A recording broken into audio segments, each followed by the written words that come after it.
Oke, Assalamualaikum warahmatullahi wabarakatuh. Kembali lagi bersama saya Dwi Prima Fendi Miori. Di video kali ini kita akan bahas mengenai vektor. Mungkin pada umumnya kalian sudah pernah belajar vektor dulu di bangku sekolah ya. Nah, nanti kita di video ini mereview kembali materi-materi apa saja, hal-hal apa saja sih yang perlu kita bahas tentang vektor. Dan saya harap nanti video ini semoga bisa bermanfaat bagi kalian semua dan bisa kalian pahami apa yang saya sampaikan di video ini. Kita langsung saja ya ke materinya. Ini kita masuk ke vektor. Sebelumnya saya sampaikan dulu table of contents-nya, apa-apa saja sih yang akan kita bahas nanti selama video ini. Yang pertama kita bahas dulu kependahuluan, apa saja sih yang di dalam pendahuluan. Pendahuluan itu nanti kita bahas tentang definisi, notasi, penyajian vektor, komponen, dan jenis-jenis vektornya. Kemudian nanti di bagian yang kedua kita bahas tentang panjang vektor. Bagian yang ketiga nanti ada juga tentang kesamaan vektor. Dan nanti yang terakhir ada, ini yang paling penting nih yang terakhir sebenarnya, itu adalah operasi-operasi pada vektor. Oke, kita masuk ke bagian yang pertama, yaitu pendahuluan. Pendahuluan yang pertama kita bahas definisinya, definisi vektor itu sendiri. Vektor itu adalah suatu kuantitas atau besaran yang memiliki nilai dan arah. Nah, jadi vektor ini dia memiliki nilai dan memiliki arah.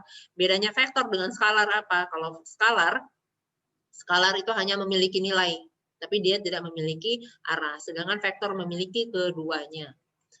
Nah, bagaimana cara notasi dan penyajiannya? Kita lihat, kita bahas ini di slide ini.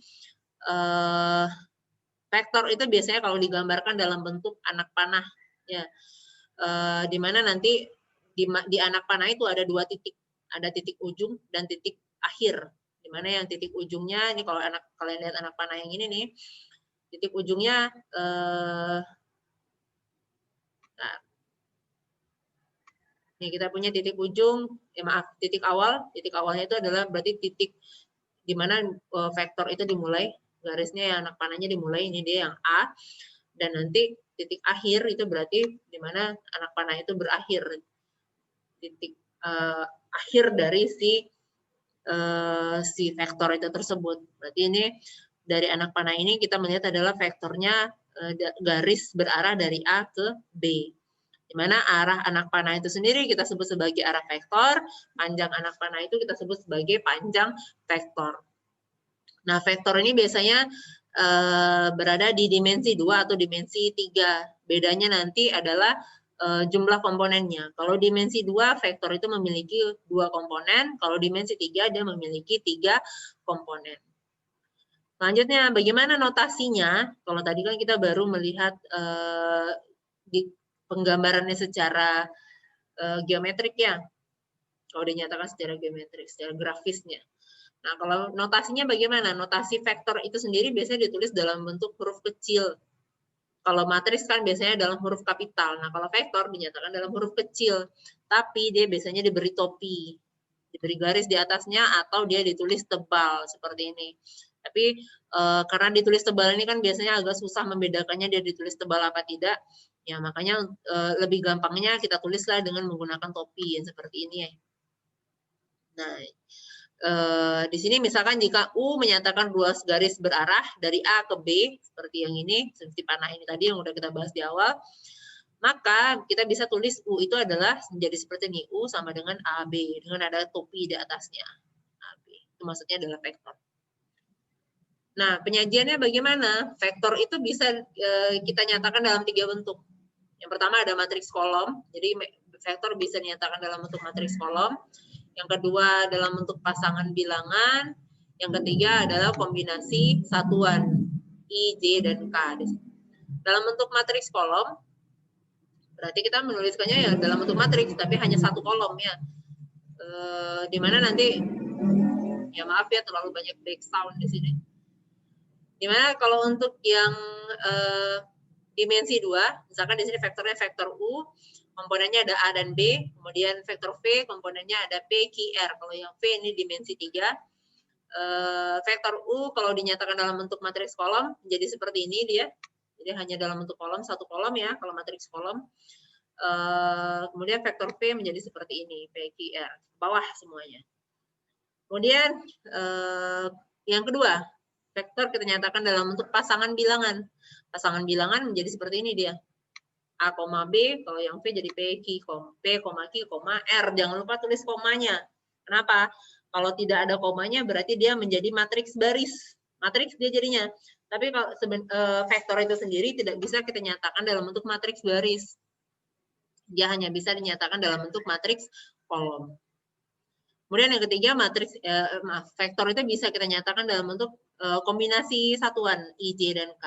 Jadi kalau untuk yang di 2 dimensi kita hanya butuh I dan J-nya saja, tapi kalau yang 3 dimensi kita gunakan ketiga-tiganya I, J, dan K.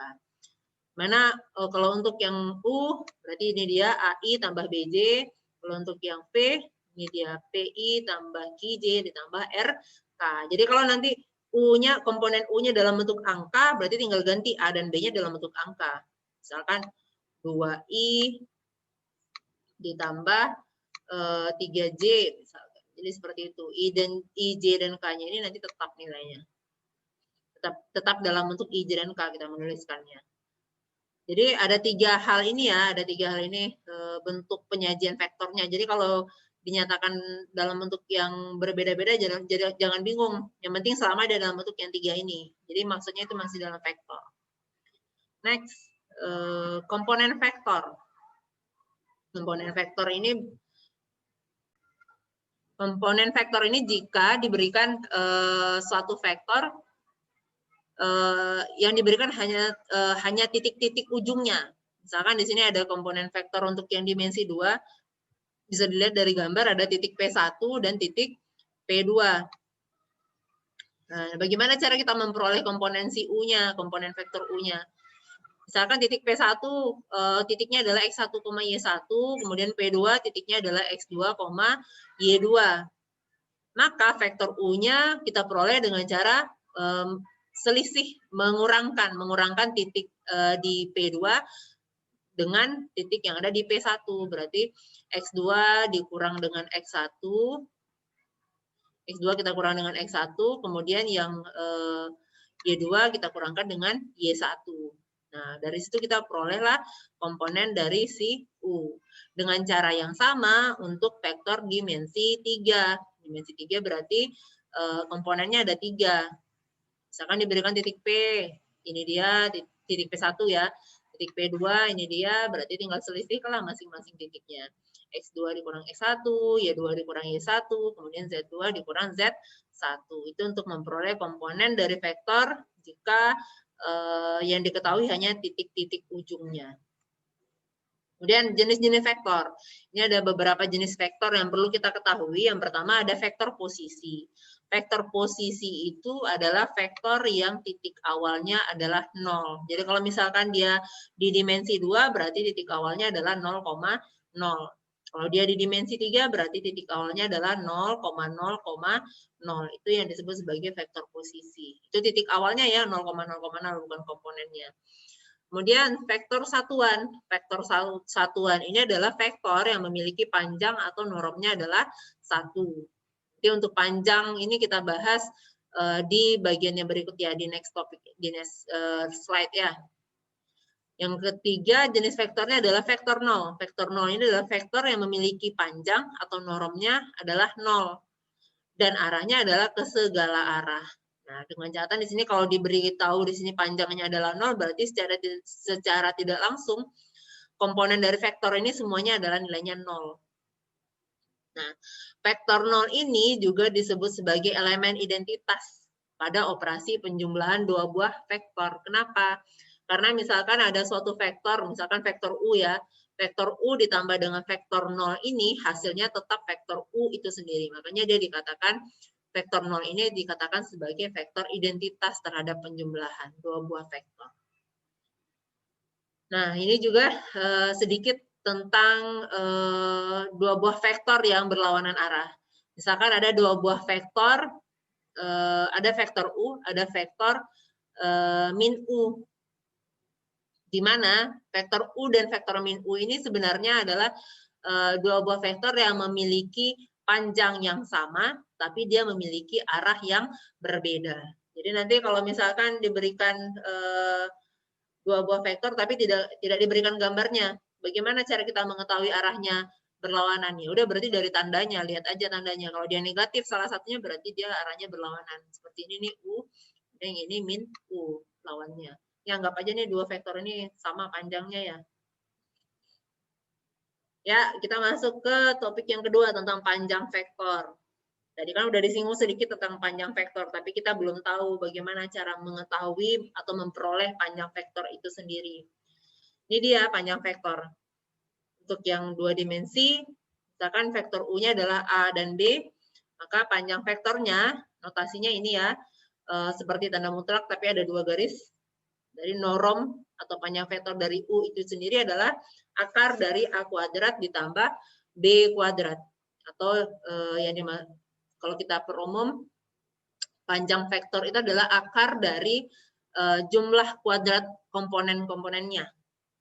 Nah, berarti dengan cara yang sama kita terapkan untuk yang vektor di dimensi 3, berarti norm V itu adalah akar P kuadrat tambah Q kuadrat ditambah R kuadrat. Untuk contohnya, misalkan diberikan dua buah vektor nih, vektor U untuk yang dimensi 2, vektor V untuk yang dimensi 3. Dengan menggunakan definisinya tadi, definisi yang ini, maka diperolehlah norm U-nya berarti sama dengan akar dari 5 kuadrat ditambah min 3 dikuadratkan, dapatlah akar 34. Ini boleh nanti dicek lagi ya, takutnya ini keliru saya menuliskannya.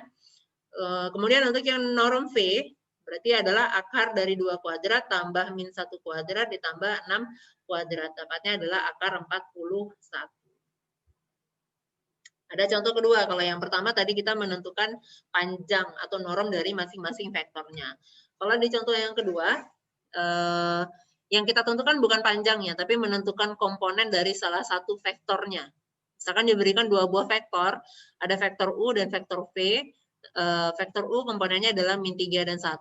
Vektor V komponennya ada salah satunya yang belum diketahui nilainya berapa. Nah, kita misalkan di sini komponennya adalah P dan 2. Nah, tugas kita adalah mencari nilai P ini.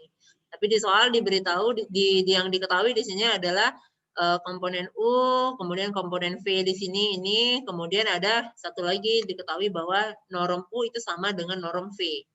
Panjang U itu sama dengan panjang V. Nah, tugas kita adalah mencari nilai P ini. Di sini sudah langsung disampaikan di awal bahwa nilai P-nya itu adalah akar 6. Bagaimana sih cara kita bisa mendapatkan P-nya itu sama dengan akar 6? Ya udah berarti dari sini sebenarnya, dari yang diketahui di awal. Norm U itu sama dengan norm P katanya di sini. Kita buatlah lagi di sini, norm U itu sama dengan norm V. Nih, kita gunakan definisi. Norm U itu apa? Berarti adalah akar dari min 3 dikuadratkan ditambah 1 kuadrat. Nah, kemudian dia nilainya sama dengan norm V. Norm V komponennya tadi adalah P, 2 ya, P dan 2. Berarti norm V sama dengan akar P kuadrat ditambah 2 kuadrat.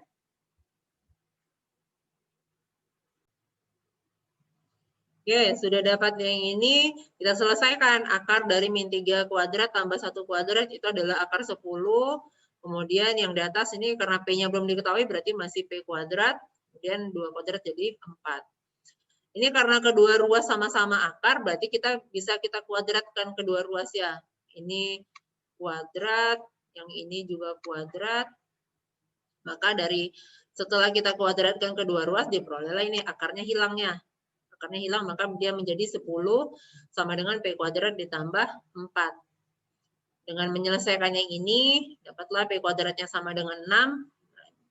Jadi P itu sendiri sama dengan akar dari 6. Itu dia cara memperolehnya. Next, kita masuk ke kesamaan vektor. Apa sih syarat dua buah vektor itu bisa kita katakan sama? Dua buah vektor itu bisa kita katakan sama jika dia memiliki panjang dan arah yang sama. Nah, jadi kita lihat panjangnya, kemudian kita lihat arahnya. Nih, misalkan diberikan dua buah vektor A komponennya ada A1, A2, B komponennya adalah B1 dan B2. Jika A itu sama dengan B, maka norm A sama dengan norm B. Kemudian yang kedua, arah A sama dengan arah B. Kalau misalkan tidak diberikan gambarnya, tidak diketahui di soal gambar vektornya bagaimana, ya udah tinggal lihat komponennya. Komponennya sama nggak masing-masing? Komponen pertama di A sama nggak dengan komponen pertama di B? A1 sama nggak dengan B1? Kemudian lihat komponen kedua sama nggak dengan komponen kedua di A sama nggak dengan komponen kedua di B? A2 sama dengan B2, itu dia. Atau kalau misalkan tidak diketahui juga komponennya, berarti tinggal lihat tandanya. Kalau misalkan tandanya negatif, salah satunya berarti arahnya berbeda. Tapi kalau dia sama-sama positif, berarti dia memiliki arah yang sama dan normnya dan panjangnya harus sama syaratnya ya. Contoh, diketahui dua buah vektor U dan V. U di sini komponennya salah satunya nggak diketahui. U komponennya 3 dan X, V komponennya 3 dan min 4. Dan satu lagi diketahui juga normnya sama yaitu 5. Norm U sama dengan norm V sama dengan 5. Berarti dia dua buah vektor yang sama. Jika U sama dengan V, maka kita bisa simpulkan di sini X itu sendiri sama dengan min 4. Ya. Karena di sini komponen yang kedua dari si U adalah X, komponen yang kedua di V adalah min 4, ya udah berarti sama. Karena dia U dan V sama, berarti komponen yang seletak pun juga harus sama. Berarti X nilainya adalah min 4. Oke, kita masuk ke topik yang paling inti dari vektor ini adalah operasi vektor. Yang pertama ada penjumlahan dua buah vektor. Kalau vektor dua buah vektor dijumlahkan, kalau misalkan kita menyelesaikannya dengan menggunakan secara grafis ya, sebenarnya ada berdasarkan menggunakan metode segitiga atau nanti ada poligon dan ada lagi macam yang lainnya nanti jejer genjang ya. Nah, tapi ini saya ambil salah satunya aja untuk yang segitiga. Sekarang ada dua buah vektor, vektor A dan vektor B di sini. Kalau dia dijumlahkan, maka jumlahnya adalah ini dia yang hitam, A tambah B. Dari titik awal si A ke titik akhir si B. Itu yang A tambah B-nya. Kemudian kalau secara dari segi komponennya, misalkan diberikan U, komponennya ada A dan B, kemudian V komponennya ada C dan D, maka jumlah dari mereka berdua, jumlah dari U dan V itu adalah jumlah dari komponen-komponennya yang seletak. Jadi kalau komponen pertama di U, kita bisa menjumlahkannya dengan komponen pertama di V. Begitu juga dengan komponen keduanya. Berarti ini tadi U, A, B, kemudian ini yang V, C, D ya. Nah, hasil penjumlahannya adalah A itu bisa kita jumlahkan dengan C, berarti ini dia A tambah C, kemudian B kita bisa jumlahkannya dengan D, berarti B tambah D. Jadi kita menjumlahkannya dengan komponen yang sama letaknya. Jadi nanti kalau untuk yang dimensi 3 bagaimana ya? Caranya sama dengan komponen yang seletak. Komponen pertama dengan yang pertama, yang kedua dengan yang kedua, yang ketiga juga dengan yang ketiga. Kemudian ini selisih dua buah vektor. Misalkan diberikan vektor, kalau dari secara grafis ya, ini ada vektor A, ada vektor B, selisihnya bagaimana? Misalkan A dikurang B, A kurang B yang diminta di sini, berarti yang diketahui, sedangkan yang diketahui adalah B. Kita tinggal merubah arah panah B-nya. Jadi A-nya tetap ke atas, nih seperti ini, B-nya kita ubah arah panahnya, arah yang berlawanan. Yang dimana tadi titik awal yang B di sini tadi awalnya, nah sekarang kita ubah di sini titik awalnya. Jadi seperti ini. Jadi untuk A kurang B-nya menjadi seperti ini dia. Ya kalau secara grafis, tapi kalau secara komponen tidak jauh berbeda sih dengan penjumlahan tadi, bedanya kita menjumlahkan dengan negatifnya. Atau secara tidak langsung, kalau tadi penjumlahan kita menjumlahkan komponen yang seletak, kalau pengurangan berarti kita mengurangi komponen yang seletak. Nih kita punya U komponennya A dan B, V komponennya adalah C dan D. Berarti untuk U kurang V adalah A dikurang dengan C, kemudian B dikurang dengan D. Jadi ini dapatnya komponennya, hasil pengurangannya ya. Gampang lah ini kalau untuk penjumlahan dan pengurangan. Lanjut ke perkalian. Perkalian vektor ini ada perkalian vektor dengan skalar, nanti ada juga perkalian vektor dengan vektor. Nah, perkalian vektor dengan skalar ini gampang sebenarnya. Hanya kelipatan dari komponen-komponen vektornya.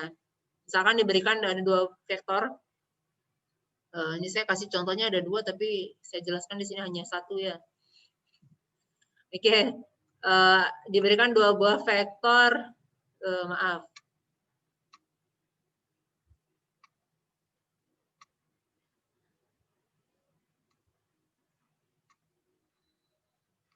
Oke, sekarang diberikan 2 buah vektor U, U-nya adalah U1 dan U2, dan ada sebuah bilangan real K di sini. Maka K kali U itu sendiri sama dengan mengalihkan si K ini ke masing-masing komponen vektor U. Jadi K kali U itu sama dengan KU1, KU2. Berarti tinggal mengalihkan K ini ke dalam komponen vektornya, U1 dan U2 ini. Kalau secara grafis, ini dia, misalkan A-nya ini, kalau misalkan kita ingin mencari 2A, 2 dari A, 2A, jadi menjadi ini dia, 2 kali A. Panahnya menjadi bertambah 2 kali lipat, kalau secara grafis. Nah, selanjutnya ada perkalian 2 buah vektor. Perkalian 2 buah vektor ini juga pun dibagi 2. Ada dot product dan cross product. Perkalian titik dan perkalian silang. Hasilnya nanti beda nih dua-duanya. Caranya beda, hasilnya pun beda. Kalau untuk yang dot product, hasilnya dalam bentuk skalar. Kalau yang cross product, hasilnya dalam bentuk vektor. Kita bahas satu-satu. Dot product. Dot product itu sendiri didefinisikan, misalkan ada 2 buah vektor U dan V di dimensi yang sama, dia harus dimensi yang sama ya, U dan V-nya.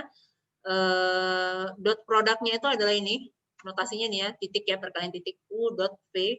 U dot V itu sendiri definisinya adalah norm U dikali norm V dikali dengan cos theta, di mana theta ini adalah sudut di antara 2 vektor tersebut. Jadi kalau digambar nih dia nih, ada theta nih di antara 2 buah vektornya.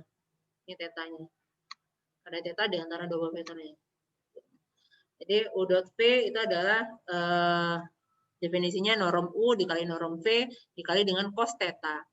Ini bagaimana kalau kasusnya sudut yang dibentuk oleh 2 buah vektor itu adalah 90, berarti dia saling tegak lurus. Berarti kan kita dapat di sini tetanya adalah 90 ya. Cos 90 itu sendiri adalah berapa? Cos 90 itu sendiri adalah 0. Nah, jadi kalau misalkan kita dapat 2 buah vektornya saling tegak lurus seperti itu, maka U dot V-nya itu adalah 0 hasilnya. Kalau misalkan sudah diketahui di awal bahwa si vektor ini saling tegak lurus, maka nanti hasil perkalian titiknya, dot produknya itu adalah 0. Karena sudutnya itu membentuk 90, cos 90 itu sendiri adalah 0. Nah, tapi kalau misalkan dia sejajar, searah, berarti kan kalau sejajar sudut di antara 2 buah vektor itu 0 jadinya, karena dia sama ya, sejajar arah vektornya. Jadi dia membentuk sudutnya 0. Kalau dia tetanya sama dengan 0, berarti ini cos 0. Cos 0 itu adalah 1, berarti untuk U dot V-nya berarti hanya tinggal cari norm U dikali dengan norm V di sini. Kalau dia saling sejajar. Oke, untuk contoh ini diberikan 2 buah vektor U dan V dan sudut di antara keduanya sudutnya diketahui V per 4. Yang diminta adalah U dot V. Ya udah tinggal masukkan, carilah masing-masing normnya. Diperoleh normnya menggunakan rumus kita tadi, dapatlah normnya 2 akar 2 untuk yang U, 2 untuk yang V, norm V.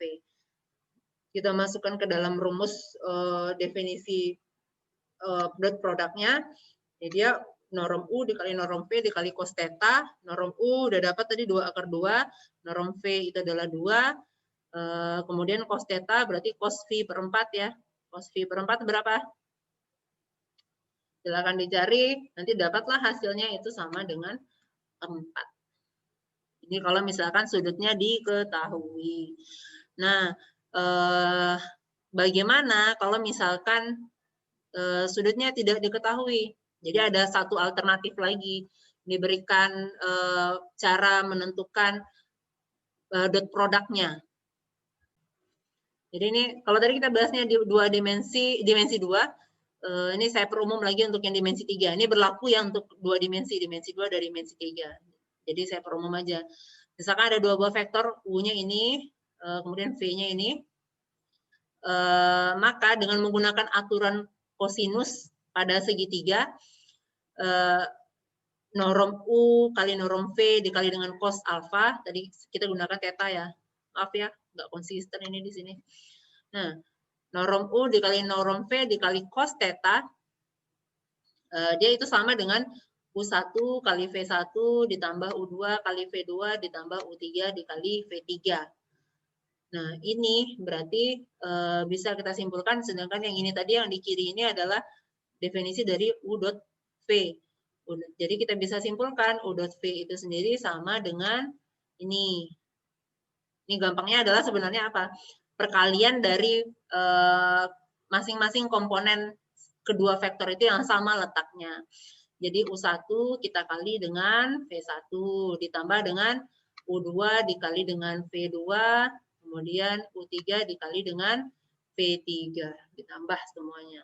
Ini gampangnya, jadi untuk menentukan U dot produk lebih gampang seperti ini kalau diketahui komponennya. Tapi kalau diketahui tetanya boleh gunakan cara yang sebelumnya. Misalkan diberikan contoh ini, diberikan 4 buah vektor, ada U, V, P, Q. Yang diminta tentukan U dot V dan P dot Q. U dot V dulu ya. U dot V komponennya ada 2, 3, 5. V komponennya adalah 4, 1, 6. U dot V dengan menggunakan rumus yang sebelumnya, yang sebelum ini tadi, nah, menggunakan rumus yang terakhir ini nih, berarti tinggal kalikanlah elemen yang sama letaknya. 2 kali ke 4 ditambah 3 kali ke 1 tambah 5 kali 6. Jadi 2 kali 4, 8, tambah 3 kali 1, 3, tambah 5 kali 6, 30. Dapatlah hasilnya 41. Cara yang sama untuk yang P dan Q. P elemennya ada 3, min 21, Q elemennya ada 2, 3, min 4. Berarti P dot Q itu adalah 3 kali 2, ditambah min 2 kali 3, ditambah 1 kali min 4. Selesaikan, dapat hasilnya min 4. Boleh dicek lagi ya, takutnya nanti hasilnya keliru di sini. Next, ke cross product. Kalau tadi dot product, nah ya, tadi kan udah saya sampaikan di awal bedanya cross product dan dot product, di hasilnya juga beda. Hasil dari dot product itu dalam bentuk skalar seperti ini, 41, min 4, 5, dan seterusnya selama dia skalar. Tapi kalau cross product itu hasilnya masih dalam bentuk vektor. Ya, jadi jangan sampai terbalik. Kalau yang dot product, yang perkalian titik, itu hasilnya skalar. Kalau yang cross product, itu hasilnya adalah vektor. Di definisinya bagaimana? Ini dia, diberikan vektor U dan vektor V, ini dia komponennya. Ini U1, U2, U3, kemudian ada V1, V2, V3. Cross product dari kedua buah vektor itu adalah, nah, kita menyelesaikannya dengan cara menggunakan determinan matriks, di mana di baris pertama itu adalah satuan I, J, dan K. Kemudian di baris kedua itu adalah komponen dari vektor yang pertama, yaitu vektor U di sini. Kalau misalkan di sini vektor V, berarti di sini yang di baris kedua itu adalah komponen dari vektor V. Karena di sini komponen pertama, vektor pertama kita adalah U, berarti yang kita tulis pada baris kedua itu adalah komponen dari vektor U, U1, U2, U3. Di baris ketiga itu adalah komponen dari vektor yang kedua, yaitu vektor V, V1, V2, V3. Kita selesaikanlah ini menggunakan determinan matriks, sehingga nanti diperoleh, kalau dengan determinan matriks boleh menggunakan kofaktor baris pertama aja, biar lebih gampang. Jadi ambil I-nya ini, I, keluar nih di sini, dapatlah di sini I, berarti kita kali, dikali dengan minornya. Minornya berarti ini U2 dikali V3 dikurang U3 dikali V2. Kemudian untuk yang kedua, ini kan min ya, min J. Kofaktor pertama ini positif, negatif, positif. Kemudian min J, tandanya jangan lupa ini min J dari, kalau untuk yang J berarti kali minornya. U1 dikali V3, kemudian U3 dikali V1. Bingung ya ngeliatnya seperti ini. Ntar saya hapus dulu.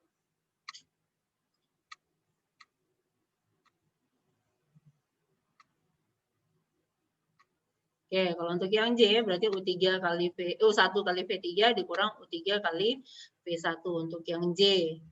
Kemudian ditambah ya, karena ini tandanya tambah untuk yang K. Ditambah K, ya kan? Tambah K dikali dengan minornya, berarti U1 kali V2 dikurang U2 kali V1. Jadi kalau dalam bentuk kombinasi satuannya kita gunakan yang ini, yang baris kedua ini ya. Jadi kalau mau dijadikan pasangan bilangan juga pakai yang ini. Hilangkan IJK-nya ganti dengan tanda koma. Ini yang untuk yang di tengah karena dia min, kita ubah aja letaknya. Kita balik minnya kali ke sini, kali ke sini. Jadi ini jadi positif, ini jadi negatif, maka dibalik U3, P1 dikurang U1 kali P3. Itu untuk memperoleh cross produknya. Maka hasilnya masih dalam bentuk vektor. Untuk lebih jelasnya kita bahas ke soal.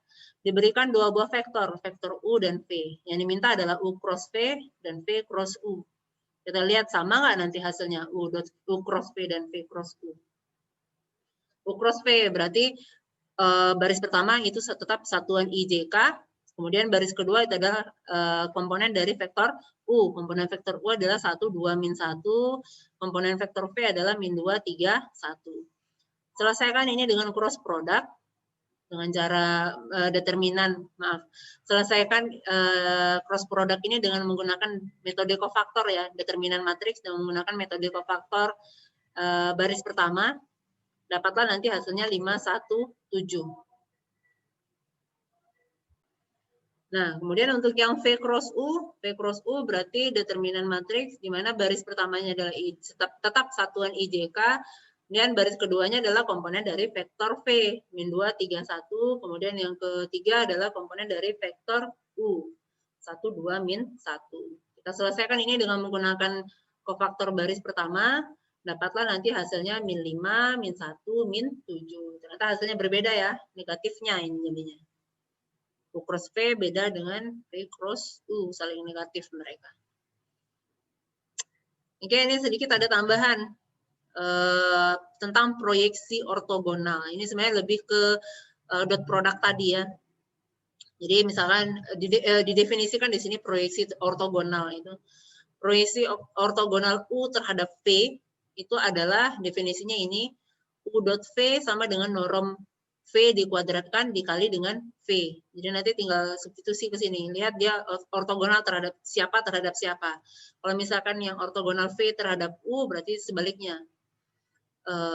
Kalau dot product itu dia komutatif ya, U dot V sama dengan V dot U. Jadi ini kalau yang untuk yang di sini ini nggak masalah terbalik.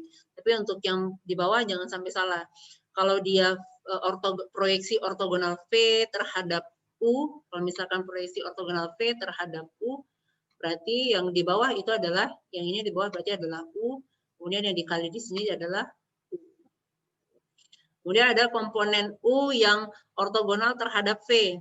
Komponen U yang ortogonal terhadap V berarti tinggal selisihkan U-nya dengan proyeksi ortogonalnya tadi. Diperoleh satu komponen baru, dan komponen itu dia ortogonal terhadap V. Nah, nanti bisa kalian buktikan komponen U hasil dari operasi yang ini, kan terdapat satu vektor baru. Kalau tadi di awal di perkalian dua buah vektor ya, kita ada bahas tadi vektornya. Jika dua buah vektor itu saling ortogonal atau saling tegak lurus, maka nanti hasil kali titiknya itu adalah 0. Nah, dengan memperoleh nanti satu vektor baru nih, komponen U yang ortogonal terhadap V, maka kita bisa membuktikannya dia benar apa tidak. Jadi kita kalikanlah si komponen yang sudah kita dapat dari hasil ini dengan V, dot product ya, kita kalikannya. Jadi komponen baru nih misalnya kita sebut sebagai W misalkan di sini.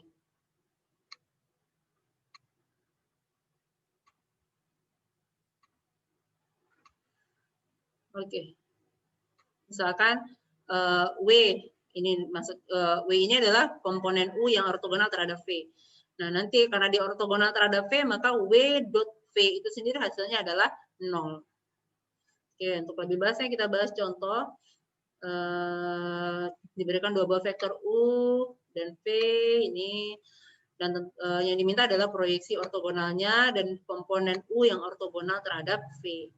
Dengan menggunakan rumus proyeksinya berarti U dot V per akar per norm V dikuadratkan dikali V, kita kalikanlah dot produk U dot V-nya dulu, berarti 1 kali 1 tambah 2 kali 3 tambah min 1 kali 4 dibagi dengan norm V. Norm V berarti akar dari 1 kuadrat tambah 3 kuadrat tambah 4 kuadrat, kemudian dikali dengan V. Dikali dengan V itu sendiri, berarti dikali dengan 1, 3, dan 4. Dari sini, nih norm V-nya itu, norm V dikuadratkan itu sendiri dapatnya adalah 26. Kemudian hasil perkaliannya nanti ini 1 ditambah 6 dikurang 4. Dikalikanlah masing-masingnya ke dalam V ini, 1, 3, 4. Dapatlah proyeksi ortogonalnya ini. 3 per 26, 9 per 26, dan 12 per 26. Kemudian untuk yang komponen U terhadap V-nya bagaimana? Berarti tinggal kita selisihkan U dikurang dengan proyeksinya tadi. U-nya adalah 1, 2, min 1. Hasil proyeksinya adalah ini tadi. Berarti tinggal kurang. 1 kurang 3 per 26, kemudian 2 dikurang 9 per 26, kemudian min 1 dikurang 12 per 26. Dapatlah komponen yang ortogonal terhadap V, yaitu ini. Komponen U yang ortogonal terhadap V. 23 per 26, 43 per 26, dan min 38 per 26.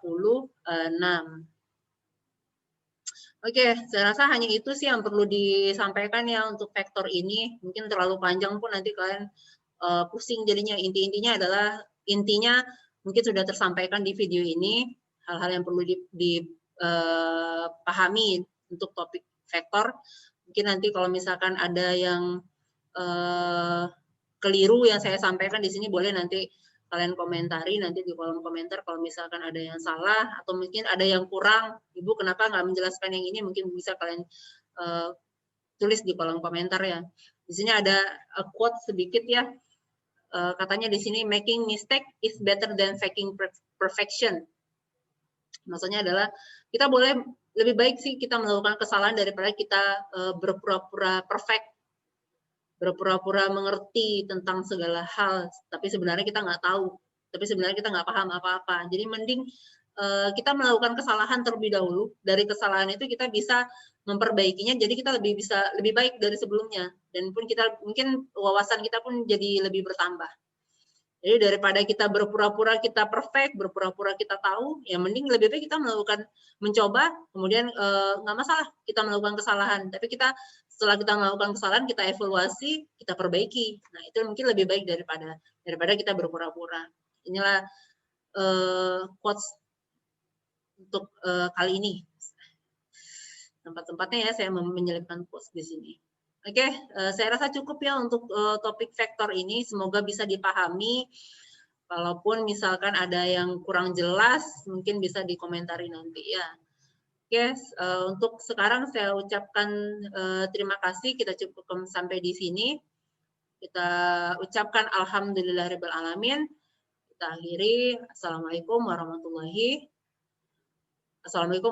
wabarakatuh.